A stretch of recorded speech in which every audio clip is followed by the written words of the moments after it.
y Protección Federal. Buenos días a todos. Damos inicio a este ciclo de conferencias Género, Igualdad y No Discriminación. Agradecemos a todos los presentes su participación.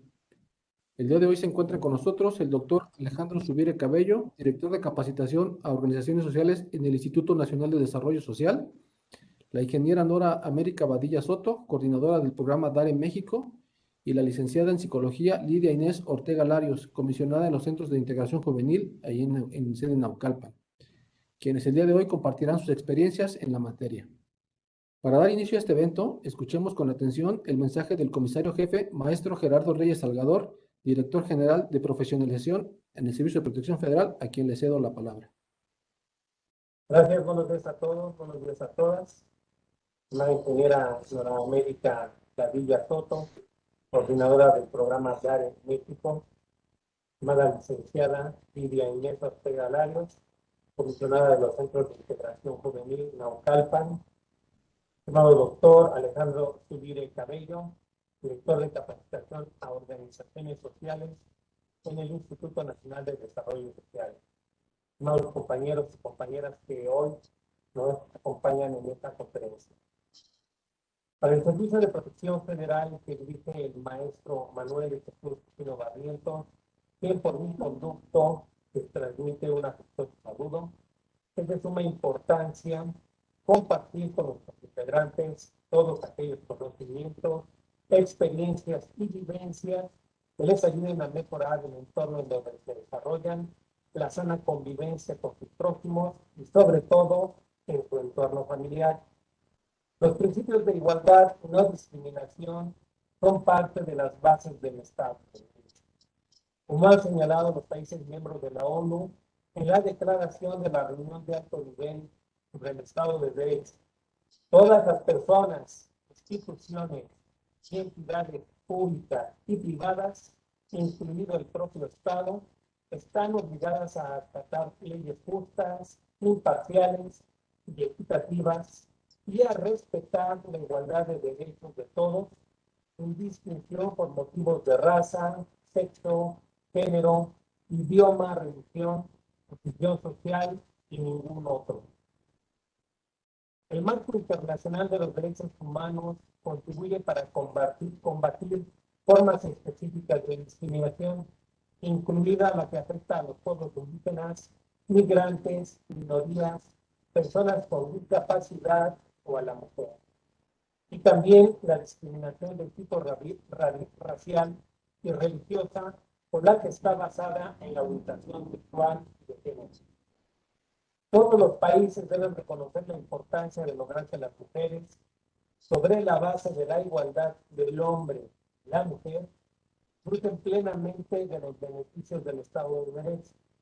Asimismo, deben estar comprometidos a utilizar las leyes para defender la igualdad y conseguir su participación plena en todos los ámbitos de la vida cotidiana, incluso en las instituciones de gobernanza del sistema judicial, y renovar el compromiso de establecer marcos jurídicos y legislativos adecuados para prevenir y combatir todas las formas de discriminación y violencia y asegurar el empoderamiento de los diversos sectores y grupos con pleno acceso a la justicia. Acorde y respetuosos de ello, en el Servicio de Protección Federal asumimos este compromiso de deuda social. Aspiramos a que todas y todos respetemos y nos convirtamos en promotores y defensores de la igualdad, de la equidad de género y de la no discriminación. Requerimos una sociedad nueva, renovada, cultural, ética y moralmente, y solo lo vamos a lograr si entre todas, todos nos reconocemos y respetamos como somos. Al hablar de género, igualdad y la no discriminación, aceptamos implícitamente que entendemos cuál es la ruta de construcción de una sociedad renovada que impulsa los valores y principios. Aspiramos a que estos temas fundamentales sean vistos como parte de nuestra vida cotidiana, que nos sensibilicemos nos concienticemos de su importancia y no solo los veamos como temas de moda o de época. Hoy retomamos el tema con la participación de destacados ponentes, especialistas en la materia, pero tengan la seguridad de que mantendremos el análisis, la discusión, el debate y el encuentro de propuestas, pues como dije anteriormente, los integrantes del Servicio de Protección Federal nos asumimos como promotores y defensores de la equidad de género, la igualdad y la no discriminación. Agradezco nuevamente a nuestros destacados conferencistas, de quienes están presenciando esta conferencia a través de las diferentes plataformas del Servicio de Protección Federal. Sean todos ustedes bienvenidos. Muchas gracias por su atención.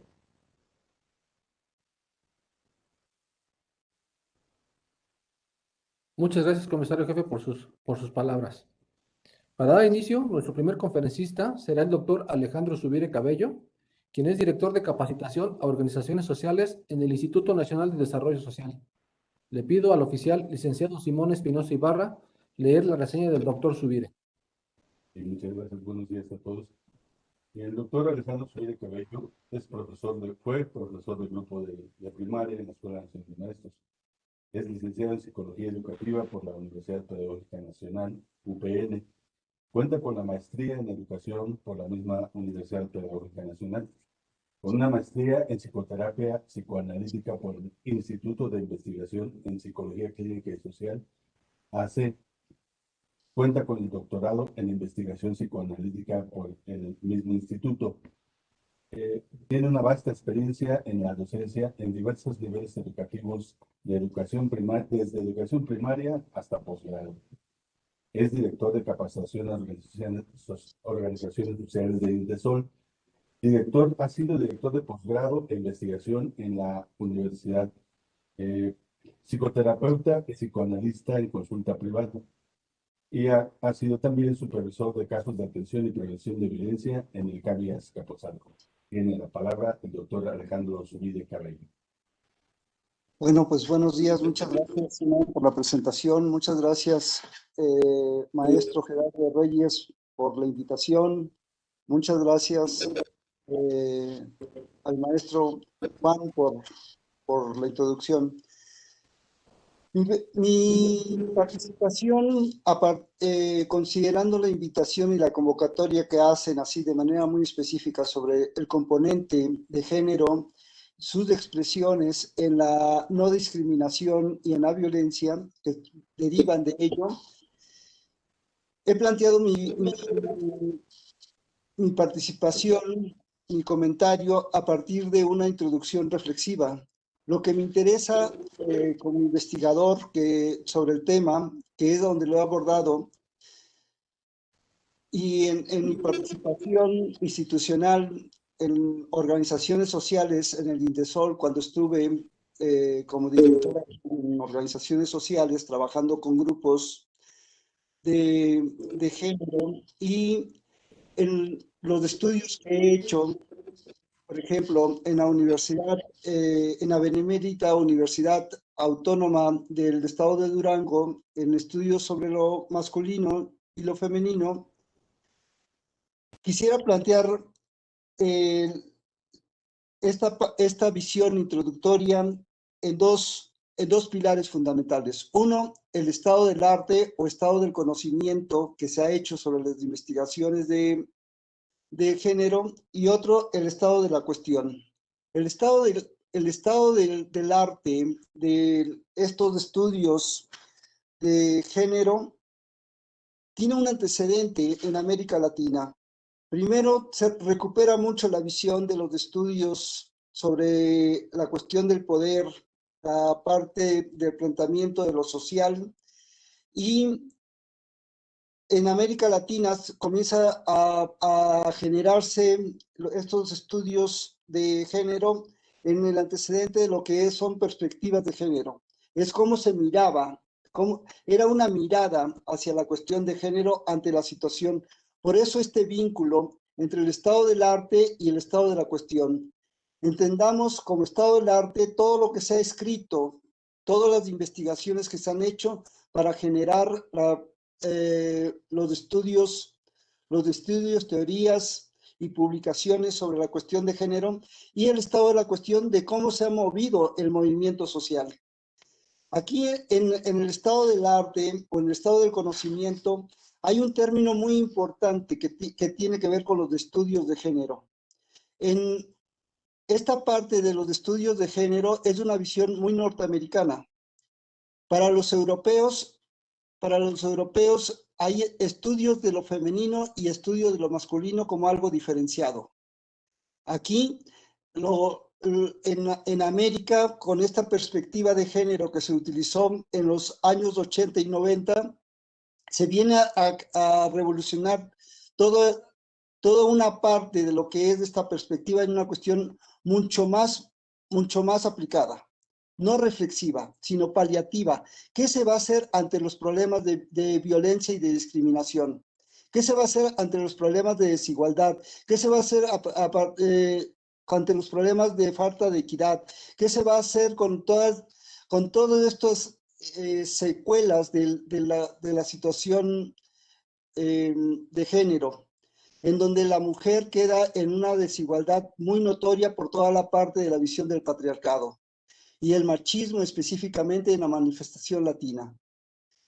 Desde esta visión, desde esta mirada, como nos vamos a ir acercando en el panel al abordar la parte de género, habría que hacer una diferenciación clara entre lo que es los estudios biológicos y los estudios sociales. De ahí es donde hacemos la diferencia entre lo que es el sexo y lo que es el género. El sexo, cuando hablamos de sexo femenino y masculino, nos estamos refiriendo a cuestiones fisiológicas y anatómicas.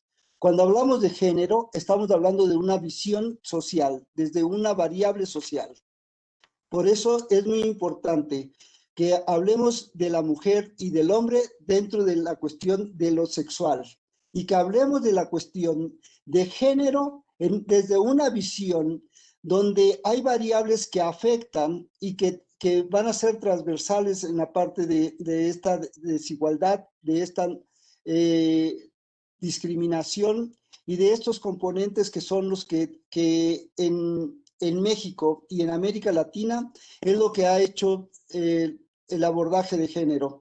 Más en una situación paliativa, reitero, que es muy americanizada, que es muy latina, versus la visión europea que tiene que ver con una parte reflexiva, cognitiva, analítica, y entonces allá se hacen estudios de género en Europa y aquí hacemos una perspectiva. ¿Cómo vemos la parte de estas secuelas, de estas consecuencias? Y entonces la intervención gubernamental, social, de la sociedad civil, va más al abordaje de lo paliativo, más a la parte resolutiva. No tanto como en la visión europea, que tiene esta visión de estudios, de reflexionar el fenómeno y no resolver las secuelas, que es las perspectivas diferentes, y creo que desde ahí tendríamos que comenzar a abordar la parte del planteamiento de género y pensarlo. La propuesta inicial desde donde se está pensando este panel y la invitación del panel es comenzar a pensar el planteamiento de género desde una parte reflexiva, para que derivado de ello comencemos a generar lo que, por ejemplo, ya en 1994, a través del Acuerdo de Beijing, que generan estos acuerdos de cómo resolver la situación de la discriminación, de la violencia, de la falta de equidad, que la ONU hace en China, en Beijing, China, y hacen estos acuerdos específicamente para ver las situaciones de cómo plantear la situación mundial en un enfoque globalizador. Este es, desde el estado de la cuestión, desde el estado de la situación, este es uno de los planteamientos muy, muy importantes de lo que se ha hecho a nivel de investigación. cómo en los estudios de género, los componentes fundamentales, uno de los componentes fundamentales de los que hoy está centrada el debate sobre la cuestión de género, tiene que ver con la cuestión de la equidad. Cuando hablamos de equidad, estamos hablando de la cuestión implícita de lo que es los estudios de género, porque es una de las dificultades en donde finalmente estas desigualdades, estas faltas de equitativas, están generando implícitamente la discriminación. Hay una discriminación ahí tácita, implícita, sutil, pero que se deriva de estas situaciones específicas. Por eso el planteamiento ahorita es desde dónde ver en esta perspectiva de género y desde dónde pensar los estudios de género. Primero, desde dónde pensarlo para ver desde dónde verlo. Y creo que un elemento fundamental hoy día es cómo los grupos, cómo las instituciones, cómo los gobiernos lo están pensando, cómo lo están planteando. Y creo que en el debate ahorita tendríamos que buscar qué es lo que se prioriza. Atender las secuelas, atender las consecuencias de lo que es el problema social de género, o irnos a la reflexión sobre la cuestión de conocer ampliamente el fenómeno de género para ver los derivados de este fenómeno, de esta parte fundamental que tendríamos que comenzar a ver, que es la cuestión del poder y la cuestión de la equidad.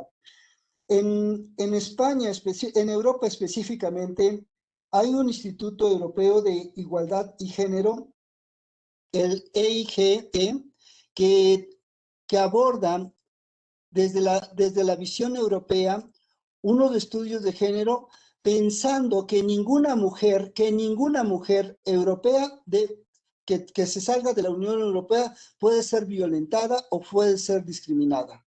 Estas instituciones, por ejemplo, el Instituto Europeo de Igualdad y Género, que lo plantearía en esta convergencia entre el estado del arte y el estado de la cuestión, entre lo que se estudia y entre lo que se hace como estrategia, es una de las visiones que podríamos plantear para poder tener el referente de este contraste de las visiones de las visiones americana y europea, de cómo se aborda el planteamiento de género.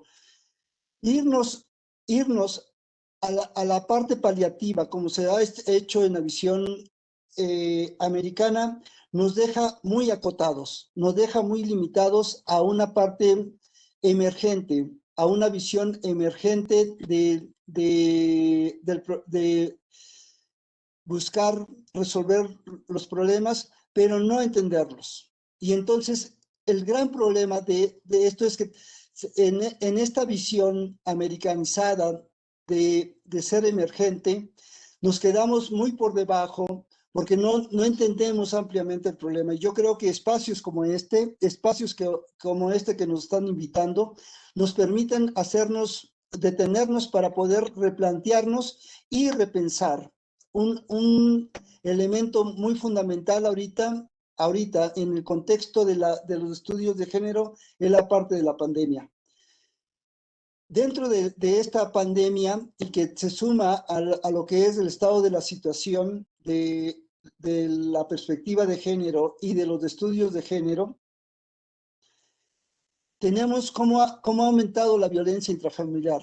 La pandemia vino a traer como consecuencia mucho la cuestión del imperativo y de la imposición de la violencia intrafamiliar, en donde nuevamente la mujer queda muy vulnerada, y están las estadísticas, y los feminicidios también han crecido mucho. O sea, esto estadísticamente, dentro de lo que es la la visión el estado de la cuestión, del estado de la situación.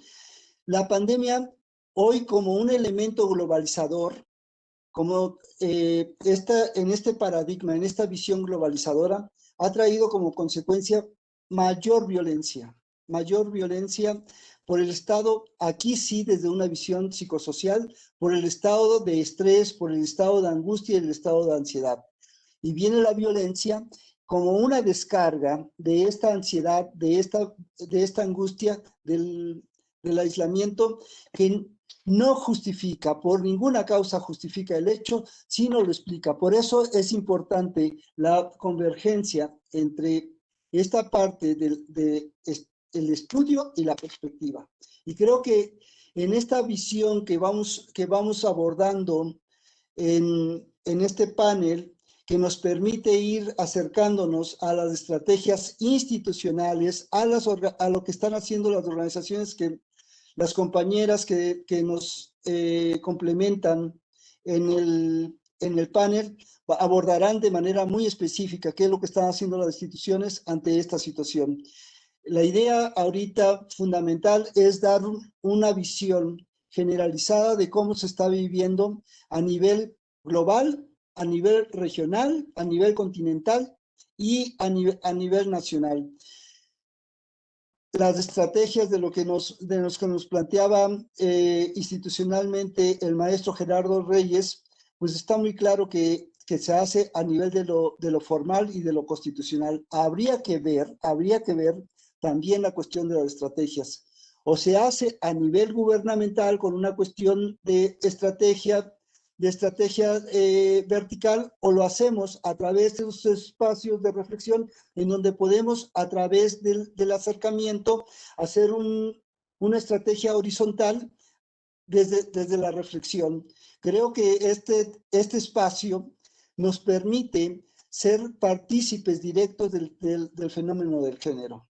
A partir de la comunicación, a partir de la reflexión, a través de la propuesta, a través de las visiones, vamos tejiendo la red básica, la red de piso, en donde no solamente como actores directos del fenómeno de género, sino a través de una reflexión que nos permita hacer un análisis también amplio del planteamiento de género. Yo para ir cerrando nada más quisiera dejar el aporte desde mi visión académica, 3 autores fundamentales que creo que hoy día nos permiten ir viendo la parte analítica y reflexiva. En la aportación, en la visión académica, desde donde estoy abordando mi participación introductoria, desde este academicismo planteo tres lecturas donde podríamos ir acercándonos a esta visión de los estudios de género. Uno es El origen de la familia y la propiedad privada de Federico Engels, que nos permite ver la cuestión de lo comunitario, en donde no hay esta cuestión del poder, sino la cuestión de la distribución y de los acuerdos.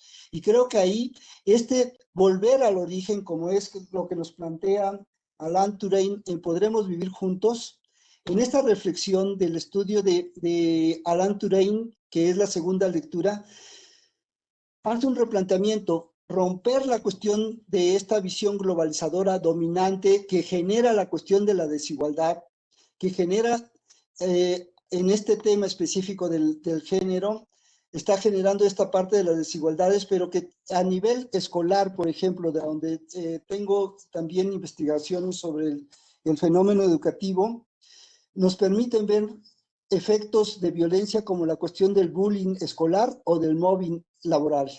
Y que estas partes de violencia y discriminación son consecuencia de una parte de un exceso de poder económico, social, político, que va a generar estos derivados.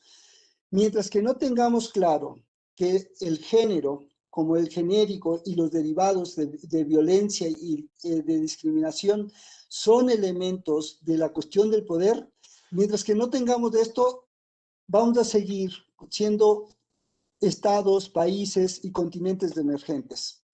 Desde ahí me gustaría ir cerrando mi planteamiento. Dejar de ser emergentes, dejar de ser un país o un estado emergente, es salirnos de esta visión de solamente ver las consecuencias, de ver las secuelas, sino irnos a una visión más reflexiva, más analítica. Y por ello, la tercera referencia que planteo para ver este estado de la cuestión en América Latina, de cómo se está abordando desde la academia, son los estudios de Ana de Barbari. Anita de Barbari nos permite ver una visión desde la situación de lo que la academia está viendo y está participando de manera directa en este fenómeno de género.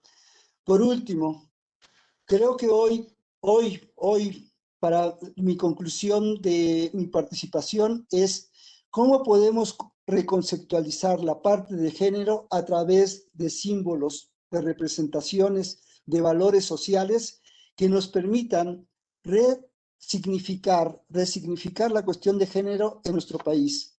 Creo que hoy la coyuntura de la democracia, en donde la participación activa y ser actores directos nos van a ir permitiendo poder tener espacios como este que nos ayuden a repensar, a replantear, a redefinir las acciones que se tienen que hacer sobre la cuestión de las desigualdades, de la discriminación, y ir hacia una cuestión de no discriminación, de equidad y de igualdad en la relación entre hombre y mujer. Muchas gracias. Doctor, muchísimas gracias por su participación en esta conferencia. Hay algunas preguntas que nos hacen en el chat. Le voy a pedir al oficial Simón Espinosa haga lectura de las mismas, por favor. Sí, Alejandro, nos pregunta una persona, Jennifer Gasca, dice, buenos días, ¿existen programas o capacitaciones en línea para que las personas conozcan o abunden más en el tema de equidad de género? Esa es una. Otra es, dice, usted con su experiencia en este campo, ¿qué piensa sobre la situación que está ocurriendo en Afganistán? Son dos de las Sí, preguntas. es tremendo. Esta segunda pregunta, perdón, para ir en el orden de cómo se expuso, las estrategias, las acciones, creo que tanto las dos compañeras que son de asociaciones, que son de instituciones, nos pueden aportar mucho sobre las estrategias que están haciendo, y el complemento la referiría y la canalizaría la primera pregunta a la participación de las dos compañeras que me van a suceder, que enseguida participarán. Este segundo planteamiento, que es muy interesante sobre la cuestión de Afganistán, refleja mucho la cuestión de esta discriminación y de esta desigualdad cultural. Es un elemento cultural de toda esta situación. Creo que quienes nos dedicamos a conformar los estados de la cuestión, el contexto de Afganistán hoy nos remite de la actualidad. Es un síntoma. Lo de Afganistán es un síntoma de cuestiones muy enquistadas en esta parte de la desigualdad, de la violencia y de la discriminación. Creo, y mi respuesta a la pregunta es que esta parte del poder, esta exageración del poder en Afganistán, tiene que ver con una cuestión de un fenómeno cultural que hoy se está mundializando, y creo que Afganistán 2021 va a marcar mucho los antecedentes de lo que fue el mayo francés en Francia, con toda la cuestión de la antipsiquiatría, por ejemplo, y que terminó en un movimiento muy importante estudiantil y que se reflejó acá en el 2 de octubre del 68. Creo que Afganistán hoy es el síntoma. Hoy, esto que está sucediendo en Afganistán es el síntoma del malestar del género.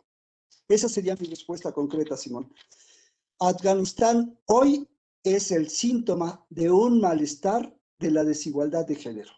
Manifiesta en una situación, en una visión de una crisis cultural importantísima. No mucho se ha hablado de la crisis económica, mucho se ha hablado de la crisis sanitaria, mucho se ha hablado de la crisis política. Hoy tenemos una crisis cultural, Afganistán. Sí, sí, exactamente, Alejandro. Y tiene que ver con la pregunta que seguramente estarás de acuerdo, enseguida te hacen desde Tijuana, por cierto. Saludos, Nora, nuevamente.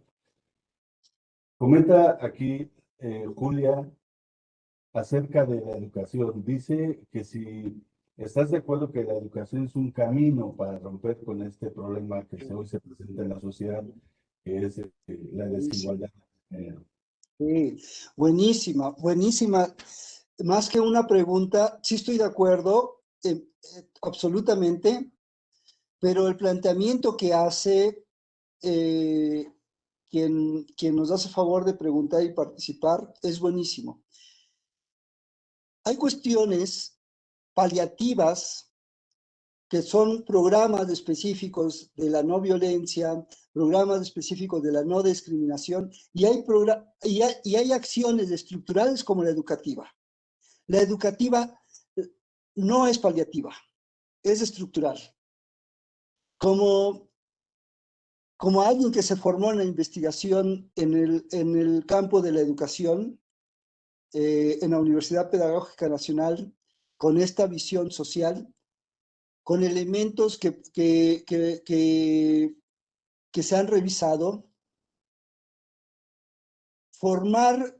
incluir el tema de género en los planes y programas de estudio, en la currícula, desde la educación preescolar hasta la parte de posgrados, es una transversal necesaria en la cuestión de la educación en México, pero que tendría que ser ese continuum, desde la educación inicial, hasta el estudios de posgrado, tenía que ser la transversal. Lo voy a plantear muy claramente. En 1960, 70, en la crisis de lo que fue el mayo del 68, se derivó como una causa fundamental que habría que tener desde la primaria hasta la universidad, hasta los estudios universitarios, la parte de la filosofía en los estudios de Francia. Y de ahí es todo este planteamiento francés sobre la cuestión cultural. Hoy creo que recuperar esos antecedentes del estudio del estado del arte, del estado del conocimiento, nos permite hoy, no de manera sugestiva y sugerible, sino de manera veraz, con certeza, plantear la necesidad de, dentro de los planes, dentro de la currícula, planes y programas de estudio en la currícula de la educación mexicana, desde la educación inicial, que son la parte de lo que es lactantes y maternales hasta los estudios de posgrado, tener la transversalidad de lo que serían los estudios de género. Necesario, súper necesario. Muchas gracias, doctor, por su valiosa participación. En verdad que es un tema muy delicado. Es un tema que hace falta mucha información. Es un tema que hay que invertirle y hay que seguir fomentando dentro de las instituciones de cualquier índole. Y estoy de acuerdo con usted que la educación es el camino para poder cambiar mucho los aspectos de nuestra vida cotidiana. A nombre del Servicio de Protección Federal, quiero mostrarle la constancia que le hacemos entrega, se la vamos a hacer llegar de manera física, doctor, pero sí me gustaría leerla. Dice, se otorga la presente constancia al doctor Alejandro Subiere Cabello por su destacada ponencia Género, Igualdad y No Discriminación, Ciudad de México, a 18 de agosto de 2021, y lo firma el comisario jefe, el maestro Gerardo Reyes Salgador. Doctor, muchísimas gracias por...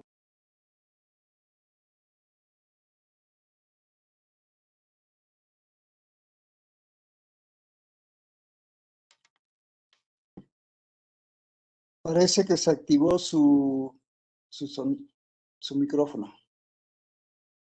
Perdóname, Ahí doctor. está. Sí, sí. Doctor, le comentaba, pues, muchísimas gracias por su valiosa participación, por compartir con nosotros sus conocimientos.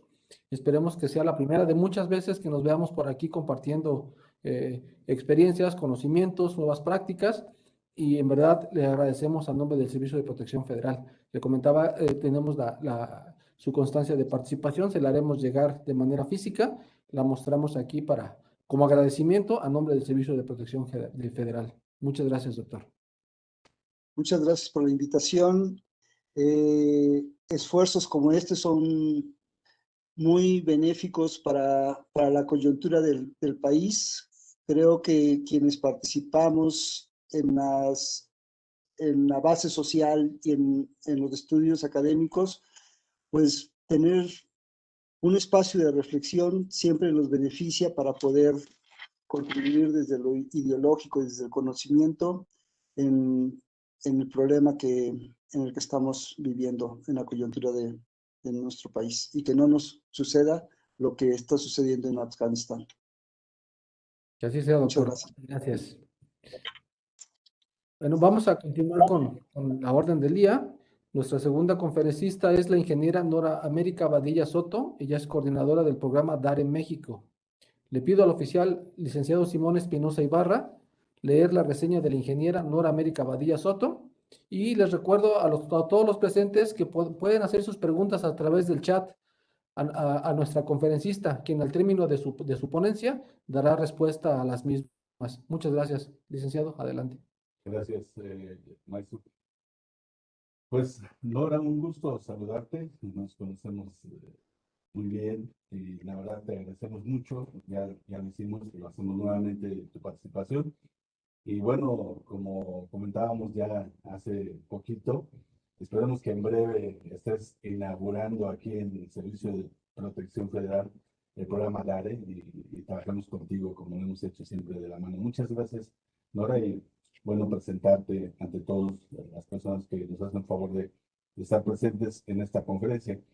La ingeniera Nora América Vadillo Soto coordina el programa DARE desde 1997 y en 2014 constituye y preside de manera honoraria la Asociación Civil de DARE México AC, que es quien hace posible que ese programa tan exitoso y tan importante para prevenir el uso de las drogas exista en nuestro país.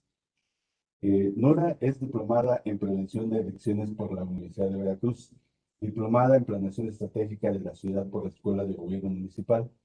Ha escrito 3 libros con respecto a prevención en coautoría con diversos expertos en temas de prevención y ha sido conferencista para países de América Latina con el programa DARE, que repito, es exitoso en todo el mundo, presente en 160 países del mundo, en México en 120 municipios.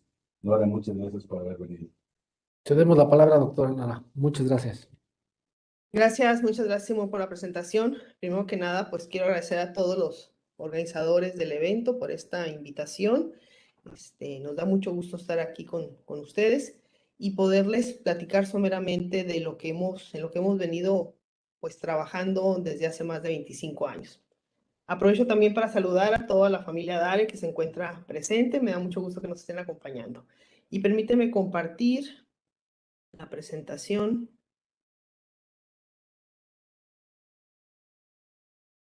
Que voy a tenerles el día de hoy. Denominé la presentación los detonadores de la violencia. Es muy somero por el tiempo que tenemos de platicar precisamente qué es lo que detona la violencia. Vamos a hacer un análisis, una reflexión sobre este tema.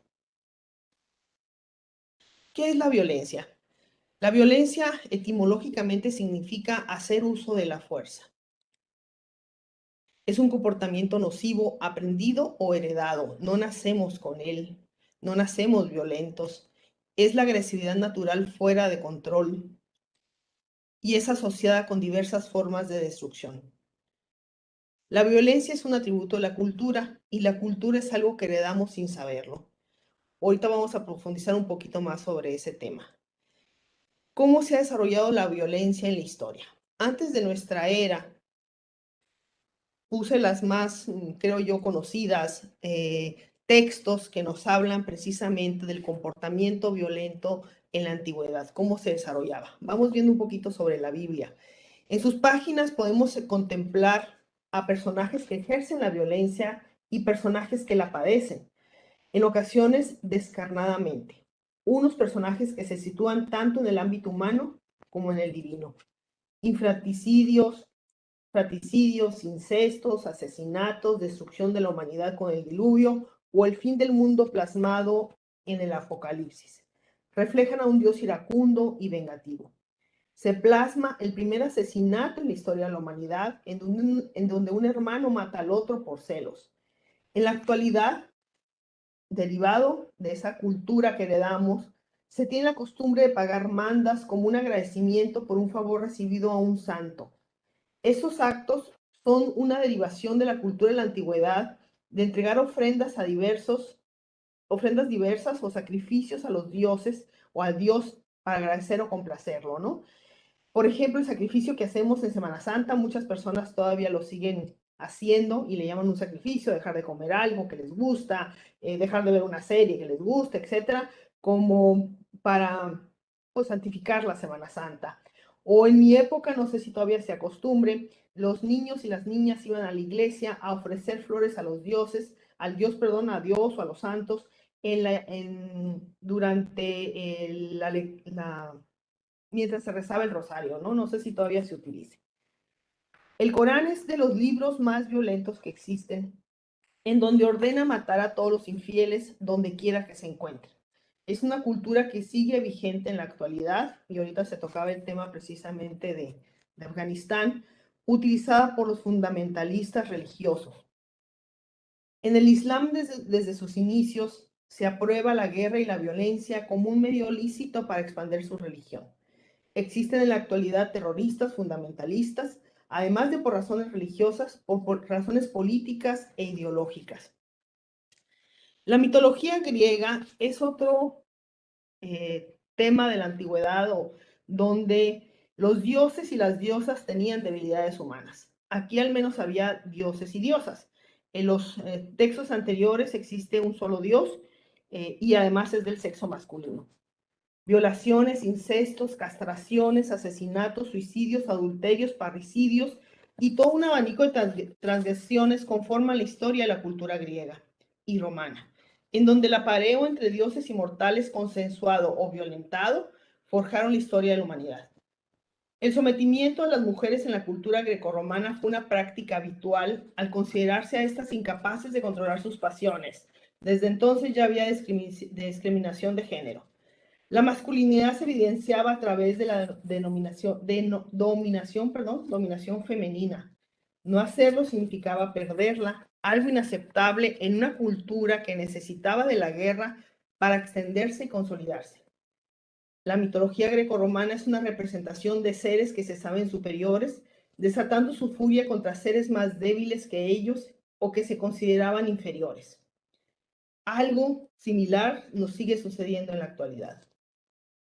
La ley del talión. Esta es muy interesante porque la primera vez que se habla sobre esta ley, ¿se acuerdan? Ojo por ojo, diente por diente, fue 18 siglos antes de nuestra era, o sea, 1800 años de nuestra era, en el famoso Código de Hammurabi, elaborada por el rey de Babilonia, que así se llamaba, Hammurabi. La leyenda dice que el monarca recibió el código de mano de uno de sus dioses en persona, o sea, es la importancia que tiene este código para la antigüedad. En los análisis jurídicos de la actualidad mencionan que la ley del talión es la denominación tradicional de un principio jurídico de justicia retributiva, en el que la norma imponía un castigo que se identificaba con el crimen cometido. obteniéndose la reciprocidad, ojo por ojo, diente por diente. Toda proporción guardada, en la actualidad se continúa buscando que la justicia sea retributiva, designando condenas en función de la magnitud del delito o del crimen cometido. ¿Qué pasa en nuestra era? También hay mucha violencia en nuestra era. Vámonos al principio de después de Cristo. Tenemos las guerras santas. Es una guerra que se hizo o se hicieron por motivos religiosos y que con frecuencia supone una recompensa espiritual para quienes participan o mueren en ella. En la actualidad seguimos teniendo guerras santas en el Islam. Sigue siendo un honor participar y morir, por supuesto, en algún evento que combata a los infieles. La guerra santa más conocida es la de las cruzadas. Surge a partir del siglo XII, para expulsar a los musulmanes de Israel y también para defender la fe cristiana. El concepto de enemigo, curiosamente, debería carecer de sentido en el contexto religioso. Sin embargo, esta guerra duró más de 200 años. En la actualidad, 2000 años después, sigue siendo una zona de conflicto y violencia por los mismos motivos religiosos. La Inquisición. El término Inquisición o Santa Inquisición hace referencia a varias instituciones de la Iglesia Católica dedicadas a la supresión de la herejía. Sus víctimas eran seres humanos e incluso animales acusados de brujería o de homosexualidad. También hablamos de discriminación. Se implanta el concepto de que la mujer es la causante de las desgracias de la humanidad e incitan al hombre al pecado. La herejía en la era medieval europea muchas veces se castigaba con la pena de muerte, previa tortura para confesar la culpabilidad. Prácticas que lamentablemente aún se llevan a cabo. En Estados Unidos, uno de los países más desarrollados del mundo, algunos estados todavía tienen la pena de muerte como castigo por algún crimen cometido. Y obviamente la tortura se sigue llevando a cabo, no de manera legal, pero se continúa en la actualidad. Son prácticas que éramos hace más de 4000 años. Las conquistas. La dominación del mundo ha sido un tema recurrente a lo largo de la historia de la humanidad. Se justifican en motivos ideológicos, políticos, de poder, económicos, entre otras cosas. En todos los casos, busca arrancar las raíces de los conquistados a través de diversas formas de violencia, física, psicológica, económica, etc., buscando implantar sus ideas, costumbres, formas de gobierno, impuestos, etc. Surge la esclavitud como prisioneros de guerra, la matanza de aborígenes, que en ambos casos era porque eran considerados seres inferiores. En México, en la actualidad, aún se utiliza la palabra indio como de manera peyorativa. Algo que heredamos también, está culturizado. Surgen las patentes de corso, en donde los estados contrataban a delincuentes y criminales para obtener a la fuerza la riqueza que se trasladaba por mares. Esta parte continúa en la actualidad, muy especialmente allá en la zona de África y esos lados. En Estados Unidos, para terminar con la esclavitud, la esclavitud fue abolida en 1865 por decreto, pero la discriminación continuó de manera evidente hasta 1964, o sea, 100 años después de que por decreto se dijo que no había esclavitud, en donde en ese tiempo se aprobó la Ley de los Derechos Civiles que terminaba con la segregación racial. Hace 57 años de esto y aún se tienen conflictos en este país a causa de la discriminación racial. Terminó con el Holocausto, en donde todos sabemos fue la persecución y asesinato sistemático, organizado y auspiciado por el Estado alemán a 6 millones de judíos por parte del régimen nazi y sus aliados, creyendo los alemanes que eran una raza superior a los judíos y que representaban una amenaza para la denominada raza aria, la raza blanca. Muchos mexicanos tienen culturizado el concepto de color blanco y los ojos de color claro como algo mejor que los de piel morena y ojos oscuros. El término prieto sigue siendo en México utilizado como un insulto. La magnitud de la crueldad y la hazaña de estas formas de violencia no podemos entenderlas en la actualidad. Desde nuestra perspectiva, es algo pues completamente desproporcionado. pero sin embargo era parte de su normalidad.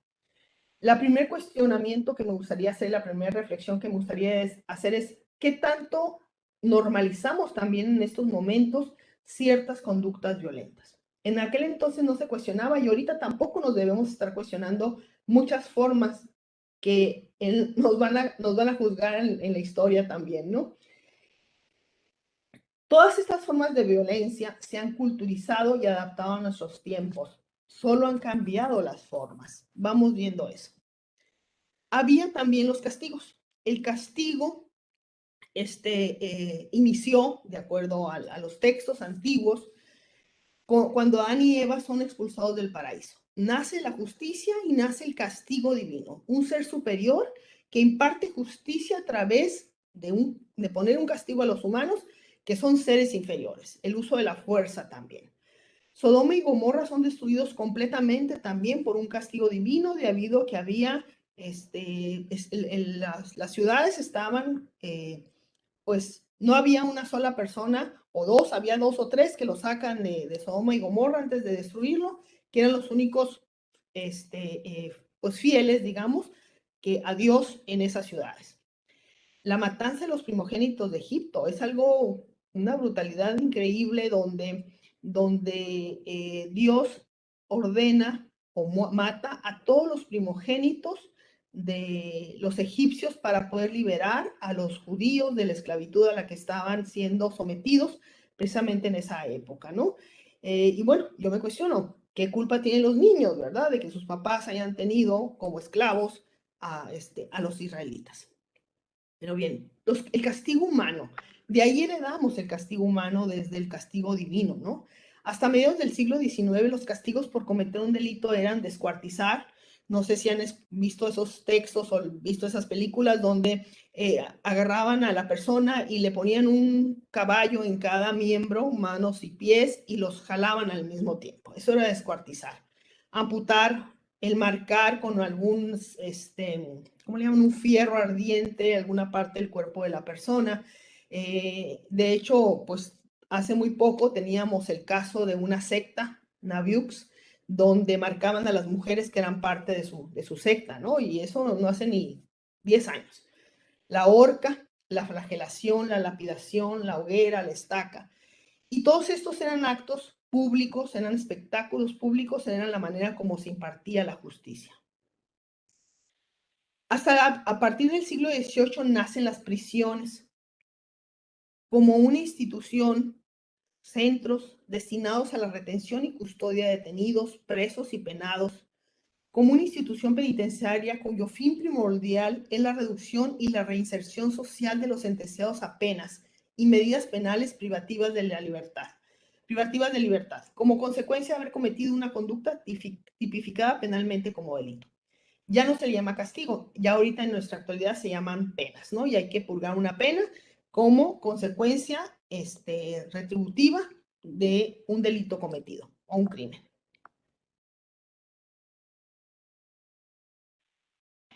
No sé si han leído a Vigilar y Castigar, es un libro que se los recomiendo muchísimo. Y Michel Foucault nos dice que el castigo pasó a ser de un arte de las sensaciones insoportables a una economía de los derechos suspendidos. En todos estos casos, incluso como les comentaba, la prisión sigue siendo una adaptación de la ley del talión a nuestros tiempos. Han pasado casi 4.000 años y continuamos utilizando el mismo método para compensar una conducta violenta.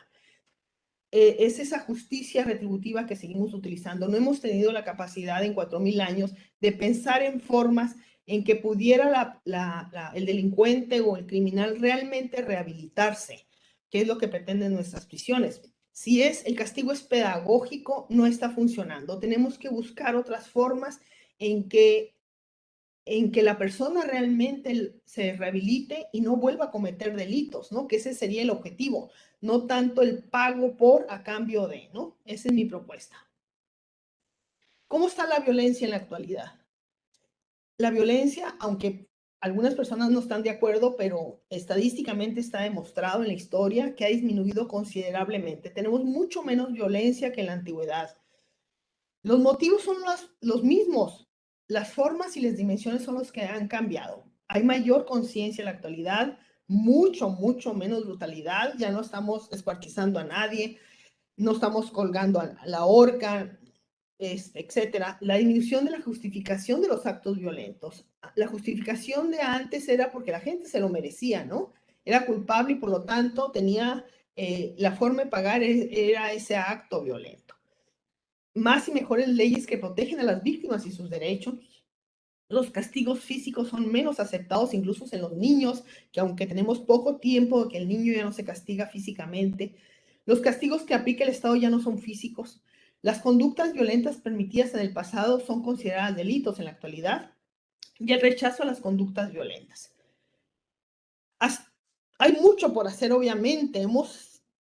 Ha sido muy paulatino el progreso, muy lento el progreso para erradicar la violencia. Hasta 1993, o sea, hace 28 años apenas, la Organización de las Naciones Unidas ofreció la primera definición oficial de la violencia por motivos de género. Antes se consideraba como que era un asunto entre particulares.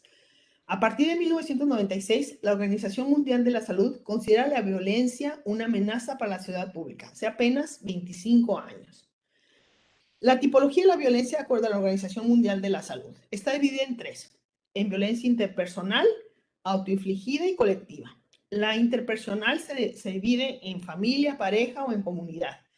La autoinfligida es suicidio y autolesiones, y la colectiva se divide en comunitaria, social, política y económica. Permítame concentrarme en la autoinfligida. Aquí tengo una propuesta que vengo trabajando desde hace tiempo. Cuando el daño se aprecia a simple vista de la violencia autoinfligida, como son los golpes, rasguños, cortaduras, suicidio, pues se aprecia obviamente el suicidio, la persona fallece, las cortaduras, el rasguño, los golpes se notan, ¿no? En alguna parte del cuerpo. Sin embargo, hay otra violencia que no se ve. El daño no puede ser visible a simple vista, sin embargo, existe un daño que desafortunadamente no estamos previendo. Tenemos la violencia en dispositivos electrónicos y la del consumo de sustancias. La violencia a través de dispositivos electrónicos es un entretenimiento actualmente. Entretener es ocupar tu tiempo en algo que no tiene ningún provecho. Y la muerte como espectáculo. Seguimos teniendo muertes digitales, virtuales, obviamente, ya no son físicas, pero como un espectáculo en el que, pues con el cual nos divertimos, ¿no? Como un espectador en el circo romano en la antigüedad, ¿no? Cada vez se pide más violencia en cantidad y en realismo. Para los que conocen los videojuegos, ustedes incluso vean videojuegos de hace 3, 4 años, 5 años y van a ver la gran diferencia en realismo que traen los videojuegos actuales. Y se justifica el voyerismo de los clientes para darle lo que se quiere. Más sangre, más muertes. Ya no importa quién matas policías, matas personas, matas monstruos, etc. Hay mucha muerte, hay mucha violencia, hay mucha sangre. Pero en DARE nosotros trabajamos mucho este concepto de que obviamente los niños tienen menor capacidad de discernimiento. A menor edad del espectador, la capacidad de discernimiento es mucho menor. Se dice que en una estadística que vi hace algunos años, que en Estados Unidos a los 6 años los niños ya han presenciado 6,000 asesinatos en televisiones, en tabletas, en lo que ustedes quieran. También otra cosa que manejamos en DARE es que la imagen llega directamente al inconsciente, al subconsciente, no tiene filtros, directamente al subconsciente, no es como la palabra, el cerebro la procesa y la digiere y la almacena en algún lugar dependiendo de lo que haya razonado, ¿no? Pero las imágenes no, llegan directamente al inconsciente y ahí se quedan. En una perspectiva, además, esta violencia fuera de la realidad con agnosis racional, lo que les digo, o sea, ustedes que son policías, todos los que nos están viendo creo que son policías, ninguno de ustedes vive esa realidad como se vive en los videojuegos. Obviamente, lo que se vive en los videojuegos es totalmente fuera de la realidad. A lo mejor se puede dar en zonas de guerra, pero no es algo cotidiano, no es algo con lo que se vive todos los días, ¿no? Y este es un comportamiento aprendido de la violencia. Al principio le dije que la violencia o la heredamos o la aprendemos. Ese es un comportamiento aprendido que estamos teniendo. El consumo de sustancias es otra violencia autoinfligida. ¿Por qué? ¿Por qué yo digo esto? Obviamente esto no lo dice ningún libro, es una propuesta que yo tengo, porque las drogas violentan las potencialidades humanas, que son lo más importante que tenemos, la libertad, la inteligencia y la voluntad. Esclaviza la voluntad.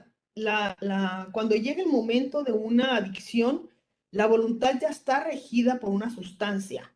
Entonces, la persona ya no es dueña de lo que decide, ¿no? Condiciona la dignidad. Yo me trabajo mucho con orfanatorios y el 99% de los niños que están ahí es porque su madre o su padre o ambos eran adictos. Entonces, llegas a perder esa dignidad humana, ese sentido de supervivencia incluso, de que queda tan escondido, no lo pierdes, está tan escondido por las drogas, en un lugar tan recóndito de nuestro ser, que puedes abandonar a tu hijo, puedes maltratar a un hijo, puedes violar a un hijo, etcétera, por una sustancia, ¿no? Porque hay algo que es más fuerte que tú mismo, ¿no? Que tu misma instinto maternal, paternal de supervivencia. Y con costos sociales cada vez más altos. Esto sí hay mucha estadística. Todas las enfermedades, condiciones físicas de las personas que llegan a centros hospitalarios o a centros de salud son cada vez más altos relacionados precisamente con el consumo de drogas. No solo es que yo consumo una droga, sino todas las, no recuerdo cómo le llaman en cuestión ahí de médica, todo lo que se deriva precisamente del consumo de drogas. El que una persona use drogas, para mí, es violentarse a sí misma. Y esto debía ser considerado una forma de violencia autoinfligida. Y ahorita estamos hablando de violencia, de drogas, pero también podría relacionarse con lo que comemos, con lo que vemos, con lo que, en fin, o sea, todo lo que entra a nuestro cuerpo, lo que leemos, si nos hace daño, es una forma de violencia autoinfligida, aunque no se vea físicamente el daño. ¿El derecho a autodestruirse es realmente un derecho inalienable o es un atentado contra la humanidad? Les dejo esta reflexión.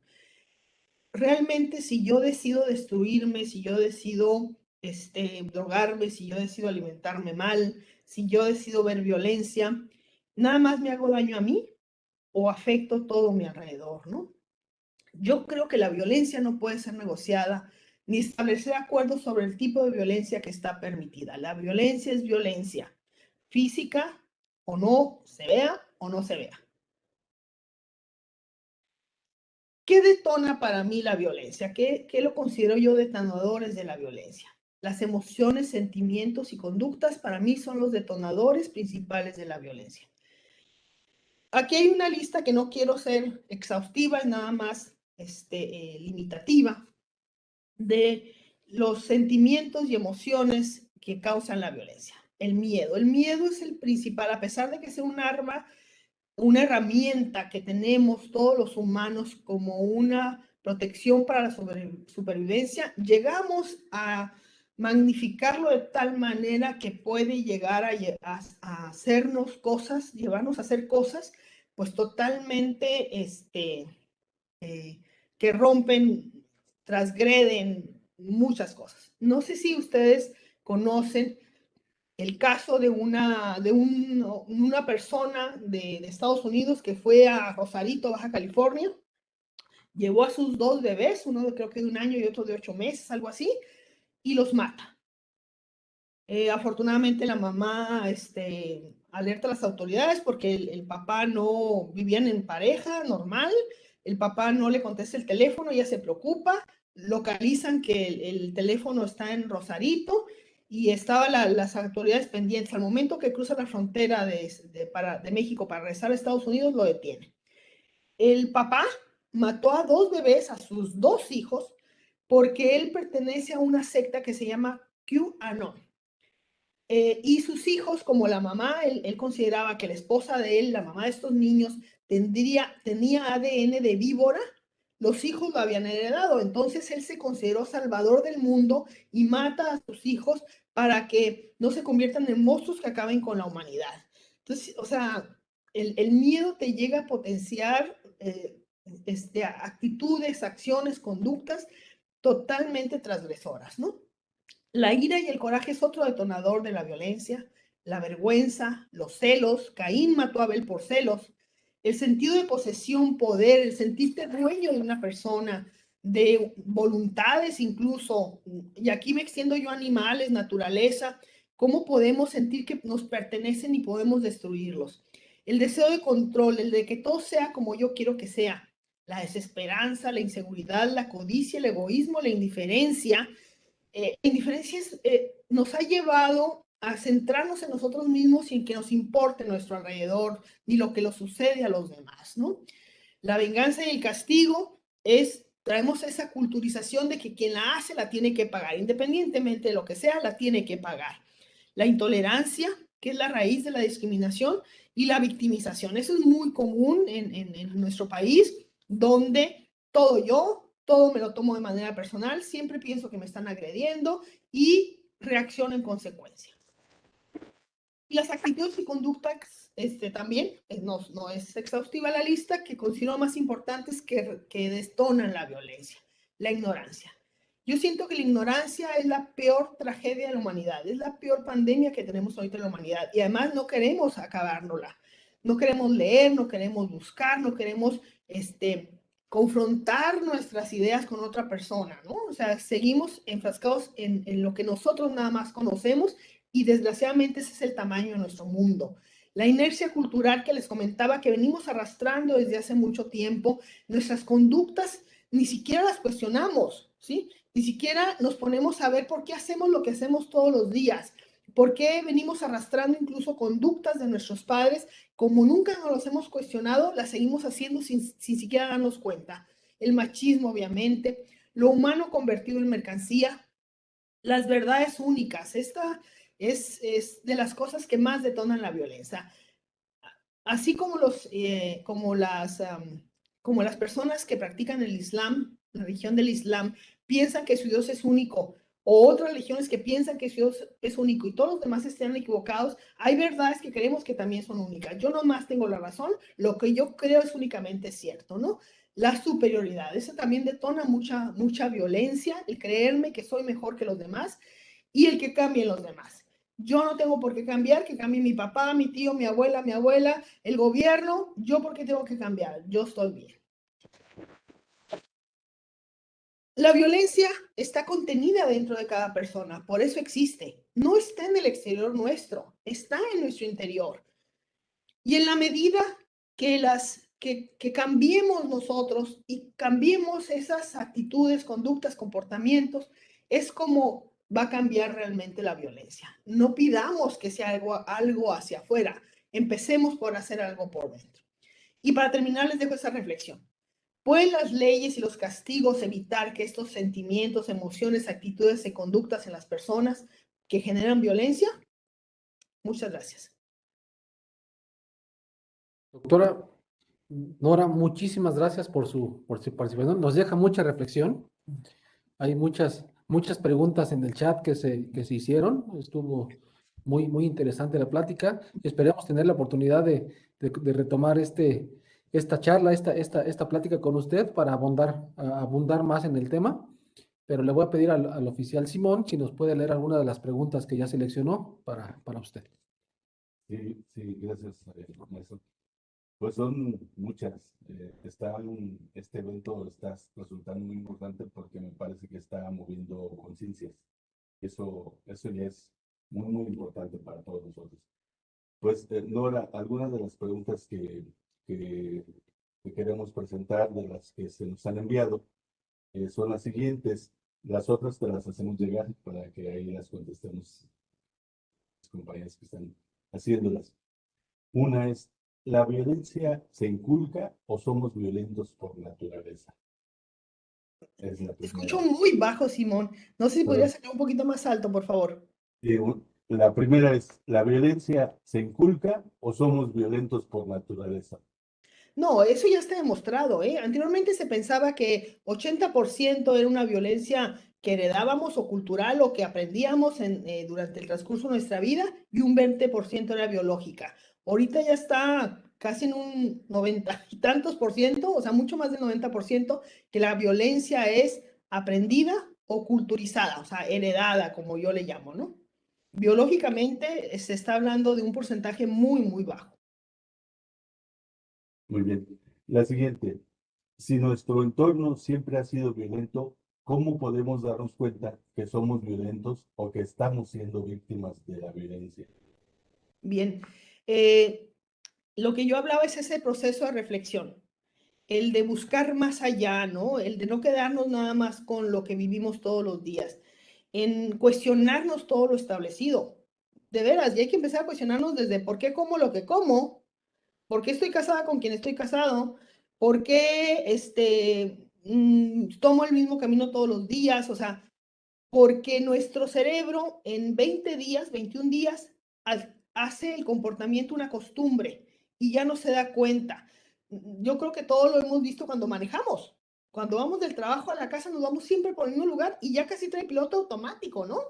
Entonces, ni cuenta nos dimos que ya pasamos por qué lugar no vamos conscientes en la forma de manejar, porque el cerebro ya lo condicionó y ya llegas a tu casa. Entonces, tienes que cuestionarte todo lo establecido y empieza por lo más sencillo, de veras. ¿Por qué como lo que como? Eso es lo más sencillo que podemos hacer. ¿Por qué, si te fijas, incluso muchas veces le decimos a nuestros hijos lo mismo que nos decían nuestros padres? Y a lo mejor no estábamos de acuerdo cuando estábamos chiquitos que nos dijeran eso, pero lo seguimos repitiendo. Entonces, el momento que creas conciencia, en ese momento hace un cambio. En ese momento el cerebro se abre y empieza a ver un poquito más allá de lo que, y empieza a analizar nuestras conductas, ¿no? Entonces, hay que analizar nuestras conductas primero para poder ver un poco más allá, ¿no? Muy bien. En la siguiente, hay mujeres que queriendo defender la igualdad y derechos de género han caído en el feminismo radical. ¿Usted qué opinión tiene de esto? Perdón, perdón, por favor, ¿me la repites? Sí, cómo no. Hay mujeres que queriendo defender la igualdad y derechos de género han caído en el feminismo radical. ¿Usted qué opinión tiene de esto? Bueno, yo creo que todo lo radical y todo el fanatismo no es adecuado, por usar la palabra. Yo digo que el fanatismo es idiotismo, pero hay personas ahí que no les gusta porque son muy fanáticos de los partidos de fútbol o de algo así, ¿no? Pero toda la radicalización es esa verdad absoluta, es cuando crees que tienes la verdad absoluta y hay que, obviamente, pues eso no puede ser, no puede ser que tú seas dueño de la verdad absoluta, eso no existe. Entonces tenemos que aprender a respetar a los demás y aceptar a los demás en sus formas de pensar y si eres radical, definitivamente algo está sucediendo de manera transgresora, ¿no? Les estás haciendo daño a alguien. Yo creo que tienes derecho a todo, una persona humana tiene derecho a absolutamente todo, excepto a dos cosas: hacerte daño a ti mismo y hacer daño a alguien más. Cada conducta debe ser evaluada en ese sentido. ¿Me estoy haciendo daño? Entonces no lo hago. ¿Estoy haciendo daño a alguien? Entonces no lo hago. Entonces lo demás va a fluir. Pero el querer imponer mis ideas en otra persona, pues obviamente es violentar a la otra persona. Es correcto, doctora. Pues muchísimas gracias. Quedaron algunas preguntas ahí pendientes que les vamos a hacer llegar para ver si nos puede hacer el favor de contestarlas y a su vez nosotros mandárselos a nuestro público que nos la está haciendo. En verdad, le agradecemos mucho y en nombre del Servicio de Protección Federal me permito mostrarle la constancia de participación que hasta Baja California le haremos llegar en días que están por venir y leo lo siguiente. Se otorga la presente constancia a la ingeniera Nora América Badilla Soto por su destacada ponencia Género, Igualdad y No Discriminación. Ciudad de México, a 18 de agosto de 2021, y la firma el comisario jefe, maestro Gerardo Reyes Salgador, director general de profesionalización. Ingeniera, muchísimas gracias.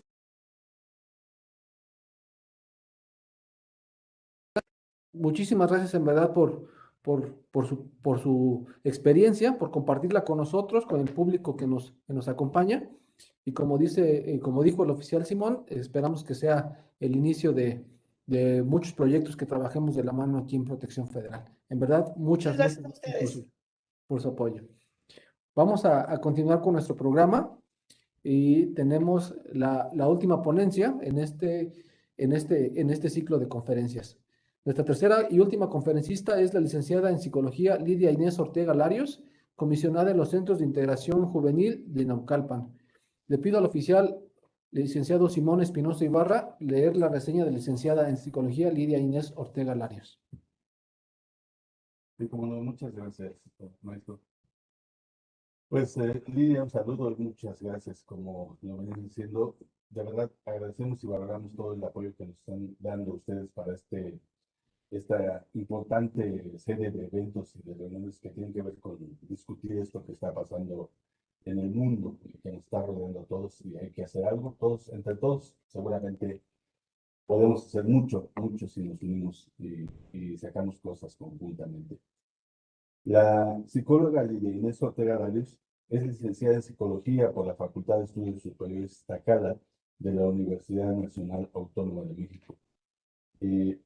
Ha sido designada por el DIF Naucalpan como psicóloga comisionada en Centros de Integración Juvenil, institución donde lleva colaborando alrededor de 4 años y medio. Colaboró como psicóloga en el DIF Tlalnepantla, en el área del Centro de Prevención y Atención al Maltrato en la Familia, donde se dedicó a la detección y atención a pacientes víctimas de maltrato, niños, jóvenes, mujeres y adultos mayores, brindando pláticas a la comunidad sobre violencia de género y maltrato infantil, realizando también talleres para padres y peritajes, entre otras funciones. Ha sido coordinadora del Departamento de Psicología de la Casa Hogar al Mexicanito, de febrero de 2011 a marzo de 2015, donde brindó apoyo a menores víctimas de maltrato, debido a problemáticas emocionales y de aprendizaje. Ha tomado cursos en clínica psicoanalítica en niños, neurosis, psicosis y deficiencia mental, capacitaciones en la prevención del abuso sexual en niños. Acudió al 7º y 8º Congreso de Resiliencia de México 2011 y 2012, llevado a cabo en la Facultad de Estudios Superiores Iztacala de la Universidad Nacional Autónoma de México. Ha tenido asistencia a conferencias magistrales, ponencias, talleres y experiencias sobre pedagogía sistémica. Ha tenido asistencia en el 20º Congreso Internacional en Adicciones, llevado a cabo en el World Trade Center en la Ciudad de México. Y cuenta con un curso de comunicación no violenta en la plataforma virtual del Museo de Memoria y Tolerancia, entre otros. Cedemos la palabra a la licenciada Lidia y vamos a compartir la presentación que preparó para esta ocasión. Sí, bueno, ante todo, pues muchísimas gracias también por la invitación y pues sí, vamos a iniciar. Ahorita pues escuchando a los compañeros, creo que han sembrado un poquito, pues todo, han sentado las bases para que esta ponencia sea un poquito más fluida, porque bueno, han tocado temas que, bueno, de alguna manera también se van a tocar aquí. Bueno, decidí hablar yo en esta ocasión acerca de lo que es género, violencia y adicciones. Y bueno, son temas que están muy interrelacionados entre sí y que, como decía, ¿verdad? El ponente Alejandro Surié, ahorita estamos viviendo una situación de pandemia que los profesionales dedicados a la salud nos hemos dado cuenta del incremento precisamente de esta situación de violencia, adicciones que se han dado ahorita en toda esta enclaustramiento, ¿verdad? Dentro de las familias. Entonces, bueno, es importante tocar el tema para reflexionar y proponer, ante todo sensibilizar y poner como propuestas también alternativas, ¿no?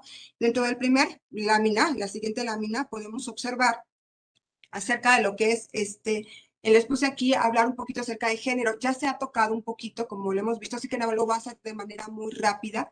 Pero para hablar de género necesitamos primeramente, bueno, definir y entender qué es una construcción cultural, como ya lo venían diciendo, acerca de las características biofisiológicas entre hombres y mujeres, en donde se perciben, ¿verdad?, esos comportamientos, esas actitudes socialmente aprendidos, esperados por cada persona de acuerdo al sexo de asignación. Es decir, dentro de nuestra sociedad cultural, se hace la pregunta, ¿qué se espera de un varón? ¿Qué se espera de una mujer? Entonces podemos decir que en los varones se establece que sean fuertes, que no lloren, que sean independientes, que sean competitivos, mientras en las mujeres se espera que sean cariñosas, emocionalmente expresivas, amables y que ayuden a los demás. Es decir, este constructo, de género, ¿verdad? Va a ser un conjunto de cualidades de una cultura en particular, porque va a cambiar de cultura y también ha cambiado a través del tiempo, porque son valores, son características, son comportamientos aprendidos desde niños y que, bueno, como les digo, van a variar de acuerdo al tiempo y de acuerdo al lugar. En la siguiente lámina podemos observar esta parte de lo que, ¿qué es esta parte y cómo se socializa la cuestión de género? ¿Cómo la aprendemos? Y bueno, estos procesos de aprendizaje se van a transmitir pues de generación en generación a través de creencias, a través de valores, a través de comportamientos dominantes de una determinada sociedad. Es decir, son procesos sociales y son procesos culturales que de alguna manera son de manera gradual, desde que el niño o la persona viene a este mundo, pues ya se van como que designando ciertos roles, ¿no? Vamos viendo, si es niño, vamos contándoles, vamos decorando el cuarto de esta manera, vamos comprando ropita de esta manera, si es niña, pues de esta manera. Pero esto es gradual, ¿no?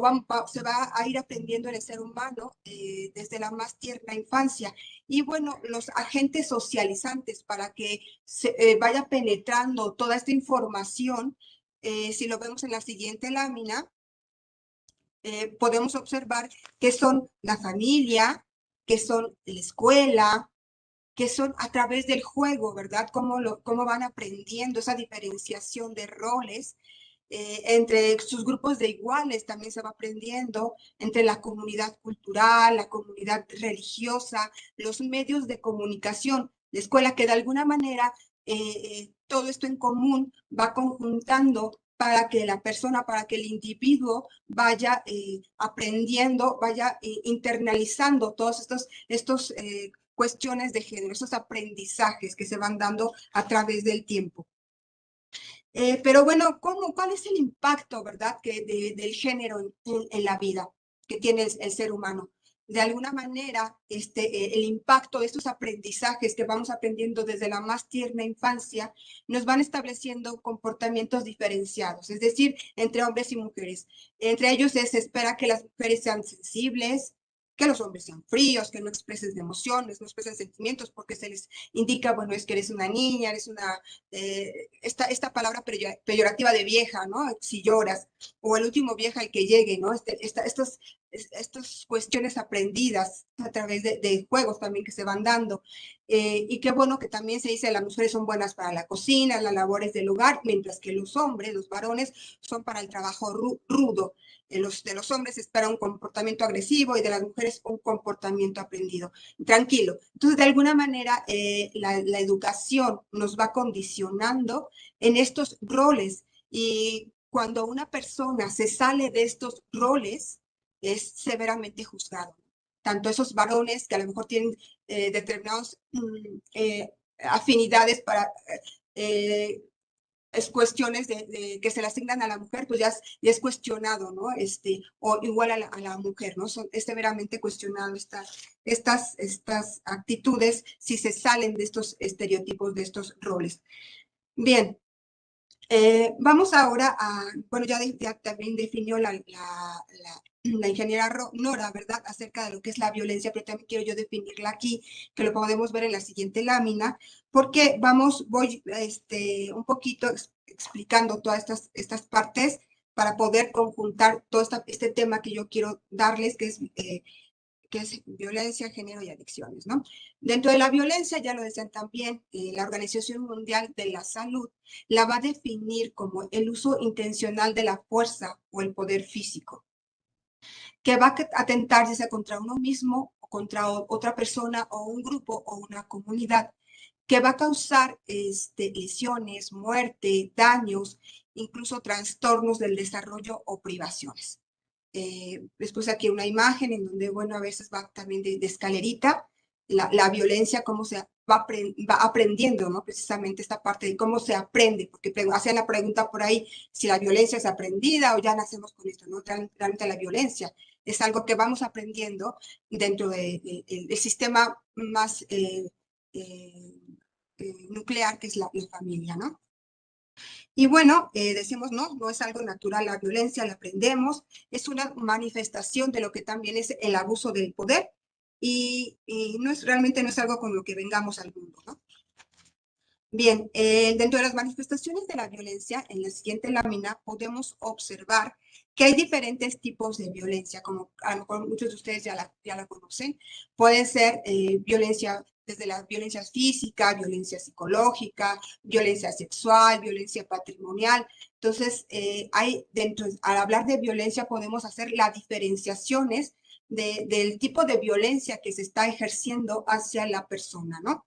Hacia la víctima. ¿Y cuáles son los factores de riesgo para ejercer violencia?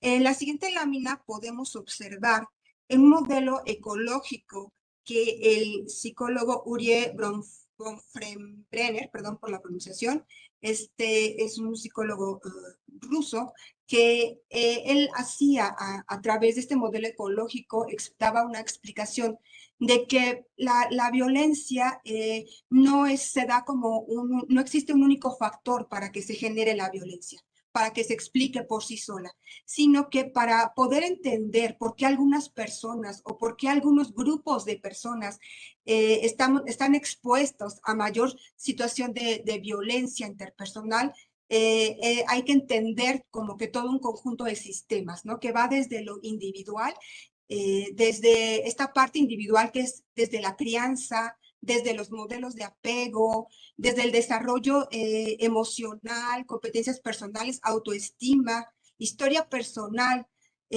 parte del individual. Ahora la parte también relacional es que también si esa persona hay que entender también cuáles son sus relaciones próximas, sus significativas, sus amistades, la familia, la pareja, laborales, y que también parte también desde otro sistema que es el nivel comunitario, donde está insertada dentro de esa comunidad. ¿Cuál es su nivel socioeconómico? ¿Cuáles son sus oportunidades? ¿Cómo es el barrio en donde vive esta persona? Si a lo mejor hay delincuencia o no la hay. ¿Cómo crece esta persona, no? Y que también abarca otra esfera más grande, que es la parte de la esfera social, que va a abarcar estas representaciones sociales a nivel de cultura, de acuerdo a cada país, cada lugar, ¿verdad?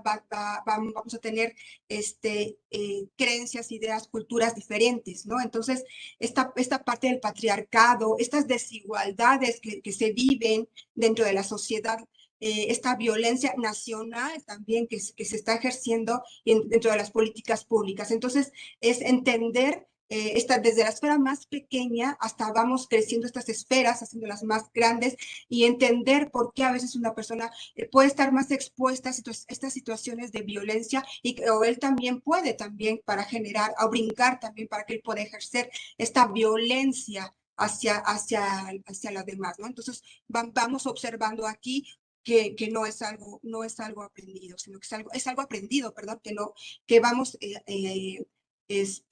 pues introyectando desde nuestra más tierna infancia.